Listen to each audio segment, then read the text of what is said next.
When you open an app or browse online, you're usually looking at a sleek, polished surface.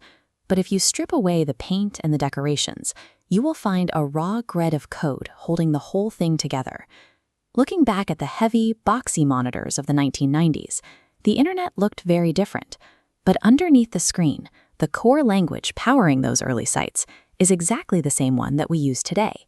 That language is called HTML.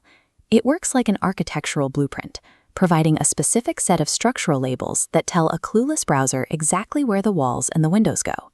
The outermost boundary of our digital house is defined by the HTML tag. Inside is a utility area called the head, holding invisible wiring like the site's title. The rest is the body, the physical floor plan holding the visible furniture you interact with. Your browser reads this invisible scaffolding from top to bottom and then constructs the final, polished experience you see on your screen. Once we have our basic floor plan, we need to start furnishing the rooms. If we want to bring in a block of text, we wrap it in a P tag to label it as a regular paragraph. We can also give that text specific visual styles. Tacking on a B tag makes the words bold and heavy, while an I tag tilts them into italics. But styling isn't only about how things look. A tag called M adds emphasis to a word. If someone with visual impairments is using a screen reader to listen to the page, that tag tells the software to speak that specific word with extra verbal stress. This animation shows how smaller labels work. We highlight text with a mark tag, drop numbers for chemical formulas, or push them up for footnotes. To hang a picture, use an IMG tag with an SRC attribute mapping to the image folder. We also add an alt attribute to provide a written description of that picture. If the internet connection is slow and the image breaks, or if a user can't see the screen, this text instruction tells them exactly what belongs there. Finally, we can give the browser a bit of interior design advice. By adding a style attribute and using a property called float, we can tell our image to slide neatly to the left or right, letting our text wrap around it. These labels and instructions work together to place your content on the screen, while giving it clear meaning and making it accessible to everyone. A house isn't very useful without doors. On the web, we create doorways using the anchor tag. This is what turns a piece of text into a clickable link, letting you walk from one room to another. This diagram illustrates the two main ways we can travel. A relative link connects you directly to another page within the same website. An absolute link acts like a long-distance flight, sending you to an entirely different web address.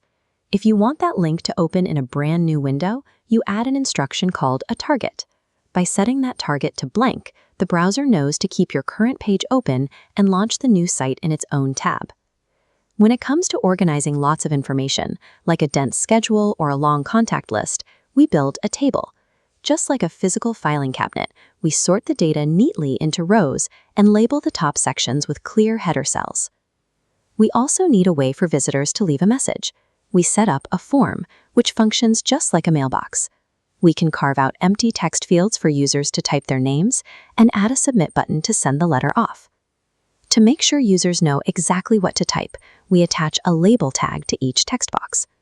Clicking the text of the label automatically selects the empty box next to it, making the whole process smooth and easy to use. By stacking these practical utilities together, a flat, static document turns into a place you can navigate, explore, and interact with.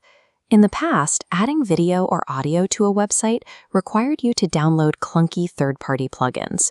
The arrival of phones like the original iPhone pushed the web to adopt a cleaner, universal standard known as HTML5. With HTML5, media is built directly into the architecture. You can embed video and audio files, like standard MP4s, right into the code, and every modern browser will know exactly how to play them. We also gained a tool called the canvas element. It acts exactly like a physical canvas, a designated blank square framed right into the wall of your web page. This video shows what happens when we start painting on that space. The canvas itself is totally blank on its own. It requires a separate scripting language called JavaScript to act as the paintbrush and tell the colors how to move. Building a website is a labeling system. It is the process of organizing raw content into a structure that the computer can understand. We start with a structural boundary, drop in a clear heading, and furnish the room with a simple paragraph. All the rich, complex sites you visit every day rely on this exact same logic. The modern internet is an architectural blueprint hiding right in plain sight.